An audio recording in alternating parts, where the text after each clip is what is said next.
কবিতাৰ শিৰোনাম আমাক বেকাৰ বুলি নাহাঁহিব। কথা সঞ্জীৱ নাথ। আমাক বেকাৰ বুলি নাহাঁহিব। হাতত মোবাইল, কাণত হেডফোন, চকুত চশমা, বাইকৰ ওপৰত ঘূৰি ফুৰা বেকাৰ ল'ৰা বুলি নাহাঁহিব। আধুনিক জীৱন যাত্ৰাত খোজত খোজ মিলাব নজনা গাঁৱলীয়া ডেকা মই। পাশ্চাত্যৰ প্ৰভাৱ আমাৰ গাত নাই।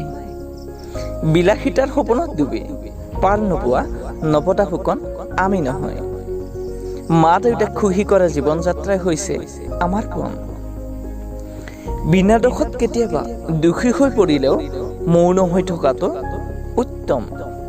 কিয়নো তোমালোকৰ দলে চিঞৰি চিঞৰি নিৰ্দোষী প্ৰমাণ কৰাটো আমাৰ বাবে সহজ নহয়। প্ৰশংসা আৰু সমালোচনা আমি দুয়োটাই গ্ৰহণ কৰি চলো। কিয়নো মন মোহিব পৰা ফুলপাহও ৰ'দ বৰষুণ দুয়োটাই সহ্য কৰি লয়। এইখন হাস্যমধুৰ পৃথিৱী, ইয়াত মানুহে মানুহক হাঁহে। আনক সহায় কৰিবলৈ ইয়াত কাৰোৰে সময় নহয়, কিন্তু বদনাম কৰিবলৈ আকৌ সময়ৰ নাটনি নহয়।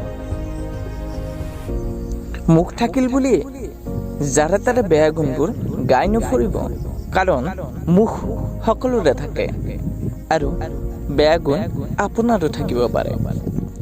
তথাপিও মনৰ কেনভাছত অনুভূতিৰ এডাল টুকুৰালৈ আঁকি যাওঁ হৃদয়ৰ টুকুৰা টুকুৰ ছবি। কেতিয়াবা মৌনতাত আৰু কেতিয়াবা কোলাহলৰ এচুকত বহি। সেয়ে আমাক নাহাঁহিব বেকাৰ ল'ৰা বুলি।